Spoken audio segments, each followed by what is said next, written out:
Hey guys, what's up? Welcome to the Last Set podcast, number one podcast in all of the world. Just my opinion. Let's talk about combat sports. mainly combat sports. Mainly combat sports. Logan Paul versus Floyd Mayweather. How'd you feel? Oh, there was a bunch of mixed feelings that I had watching the fight. First thing was Logan Paul came out with a Charizard card around his neck. Yeah, I saw that. And I thought about that just says, talk about playing with your cards close to your chest. Yeah. Literally. And then they had, even though the Florida Boxing Commission didn't actually officially sanction the fight, they supplied DJ Khaled as the referee. That dude just looked like DJ Khaled, the referee. I was like, major key. And then when the fight actually went down, but the actual first round itself, I mean, those last 10 seconds, like, Logan Paul just went absolutely swinging. And then he just went nuts, and then that pretty much almost like gassed him. I wasn't expecting. He was gassed quite early, to be honest. I think he just had like an adrenaline dump. Yeah, totally normal. In terms of like actual boxing athleticism, there was some moments where I was actually quite impressed with his performance. But one thing that was a little bit shocking was the amount of clinches and grabs and hugs that those two guys performed. It wasn't so much Floyd, though. It was more Logan. Like, Logan's the bigger, taller person with slightly longer reach. And he was the one opting for being in the clinch, which wasn't his forte, because Floyd would literally just pull his shoulder in, or straight after he had a good connection, and then Logan would try and pull him into the clinch, to avoid that. Floyd would just continue to keep a little bit distance by pushing his forearm onto his throat and making sure that he wouldn't be able to get close. If he did get past his elbow, then he would just fire with those right-hand uppercuts right up the center. So, to be honest, I wasn't really impressed with Logan. I thought he was really shit. I thought it was much. Well, if you compare him back to his fight with KSI, true, there's a little bit more composed. I mean, I expected him to be a bit better. To be honest, he's very much. It's very easy to tell that Jake is the better boxer. Jake actually, neither of us like him, but Jake is the better boxer out of Logan. Jake actually boxes properly. Logan doesn't. I don't know how they're still getting him. He punches with his arms. Yeah. And he doesn't have snap in his punches. It's just push. He pushes punches. Yeah. He has no snap in his punches. He just pushes. He's obviously more athletically gifted than Jake, but he's very tight. He's wound up like a spring, but that spring doesn't have any like recoil. He's very stiff. And then when he boxes, he's an arm puncher. He doesn't punch with his body. He doesn't twist his hips. He doesn't use his footwork. He's very flat-footed as well. Yeah. He doesn't. There's no twisting motions or anything. There's nothing that he actually fires off with his body. He punches with his arms, which is why he got gassed. And the entire time he had his guard so low anyway to avoid getting so gassed anyway, and he was still gassed out. Yeah, literally on that 7th round, Floyd pretty much had him. If that would have been gone any more than 8 rounds, I reckon Floyd would have put him away. Because the one thing you were telling me that he beat McGregor in the 11th round, wasn't it? 11th round, so second last round. So it was again in that 7th round, and it was an 8-round fight. Mayweather was starting to really close in on him. So I honestly believe that went a couple more rounds, we would have saw a different fight. The other thing was it was the short rounds. Yeah, well, 3-minute rounds. Yeah.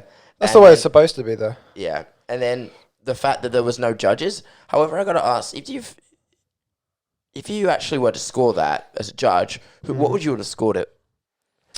I'd probably give maybe the first round to Logan. Yeah. And then the rest probably to Floyd. Yeah, correct. Especially that 7th round. That 7th round was like the clear. 7th round as well. I think he let Logan just punch himself out. There was the last probably minute of the first round, and that's when Logan started to just it looked like Logan was just like, I know your game plan, Floyd. And then in that last minute, he was like, no, I forgot that. And he just forgot it. And he just started swinging wildly.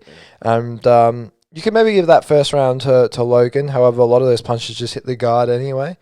A lot of times where it looked like Logan was about to connect, Floyd would just hit him nice. There was a really, really like clean left hook that Floyd hit him with, and there was some really good hits to the body as well. Really, really, really good.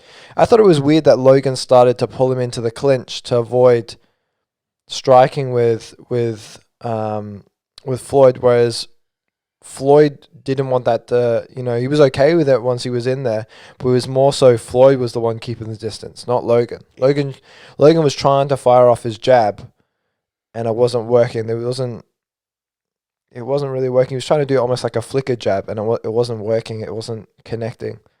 Floyd was just really good with distance, really good at just coming in and out, let him punch himself out a little bit. Logan didn't have the cardio, even though his output was a bit low, to be honest. I thought it was a bit strange, if I'm honest. I didn't think it really is slowed down. There was a lot of mixed feelings from the results. A lot of people are saying, "Oh, hats off to Logan for surviving those 8 rounds against the greatest boxer of our time."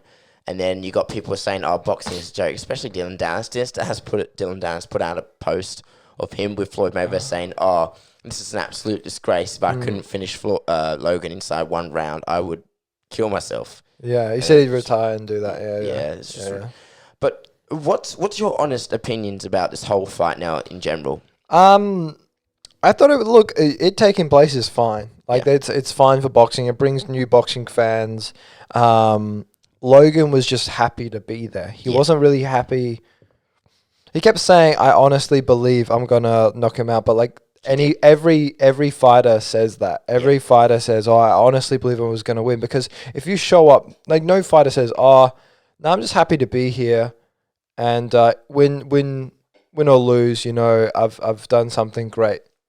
No fighter's gonna say that. They're gonna say, "I truly believe I'm gonna beat him." Because if a fighter, not really much of a fighter, if they come in, they're more of just a participant, or I don't know. It was. I think it was good for boxing because boxing's became a bit stale. Floyd, obviously not the fighter that he used to be, however, looked pretty good. He's still showed why he's one of the best. He just stayed to the fundamentals, stayed composed. His composure is probably his best thing, to be honest. Speed was still there, to be honest, and that's usually one of the first things to go. A lot of people were expecting him to get knocked out. I even had a dream that the night before that Floyd knocked him out, we were just watching the fight. I went, "Okay, cool, let's go." But it wasn't. I knew it wasn't going to be like that. I don't know why I had that dream like that, but I knew it wasn't going to take place. In an alternate reality. Yeah, in an alternate. Yeah. In an alternate reality, Logan won in the first round. Yeah. But Logan being the bigger, larger man, hasn't really had many fights, which means he hasn't really absorbed that much damage. Yeah, I mean, he's 0-1 in a professional record. Yeah. It was hilarious when they showed up on the screen his record, and then he looked up and started laughing. I was like, even he knew how ridiculous that fight was. Yeah. What I found interesting though was when right afterwards, Jake went and posted something on his Instagram story saying 50-1 Logan, and saying that Logan beat Floyd. He's like, no one's gonna say that. I think he's just being happy for his brother and things like that. If he truly believes that, then he was saying he should watch it back. He should watch it back. I think it was saying, "Oh yeah, I got your hat. My brother got your career." Okay, but what I got to put up right now, I was having a lot of thinking about this whole situation. Is what we're seeing now is really an explosion in boxing where it comes to influencer boxing. Because if you think about it, not only do we just have, what probably the greatest YouTuber or the most popular YouTuber, I don't know, take on the greatest boxer, but you're also seeing this other branch out. Like there's a YouTuber TikTok card coming out. Now, I don't really want to watch it because I feel like it's a bit, because the people on it, I have no idea who they are, and I watched the press conference and they were saying they're all doing this for money. Fair enough. But straight shooters anyway. Yeah, straight shooters. But one thing I actually was surprised is, my point being is, that's just one of the many. You also forget we also have Eddie Hall fighting Thor from Game of Thrones. No, what's his name? Hafthor. And he's fighting him in September, I believe. And he actually just had a fight recently with a pretty professional boxer, and he was doing pretty good for a guy of his size. He actually went all the rounds. Eddie or Hafthor? No, Hafthor. Oh, yes, I understand. Yeah, Hafthor Yeah. went. Did he go against a pro? I think he fought a pro. Or was it an amateur? Maybe it was an. I don't know. Not too sure. I know he had a fight. It was recent, and it was fairly pretty good. He did pretty well. Yeah. And then what you also got going on is other YouTubers are trying to get involved inside the fight game and all that. So it's good for boxing because, you know, at the end of the day, it is the money sport. It's trying to attract people for it. But one thing I just want them to do is I want them to be taking this seriously. You know what I mean? You can't play boxing. And that's what I liked about Logan. He took this fight very, very seriously. He moved to Puerto Rico before the fight for his training camp. Now he's living there. He says he's still going to live there. Yeah, he's still going to live there. And he wasn't YouTubing. He was barely podcasting, barely. And, you know, he was very, very limited activity on social media. So I am very proud of him for taking it very seriously because when we had the Jake Paul versus Ben Askren fight, looking back at it, Ben Askren didn't really take that fight as seriously as he hoped. I feel like he really underestimated him. Also didn't have a lot of time to get back into the swing of things post-surgery, to be honest. Exactly. Because he said he was pretty much sitting on the couch. But look, I like that it's bringing a lot more attention to boxing. Originally, I thought maybe it was watering down the sport, but I think you can watch the really poor boxing technique and bouts that brings which has like a lot of attention, and then you can really appreciate the boxers that do this for a living. It's just a bit of a weird time for boxing because I saw yesterday that Tommy Fury had his fight. I think he fought a Scottish fighter who was like 0-14 or something. Yeah, like really bad. Obviously, I believe he knocked him out within.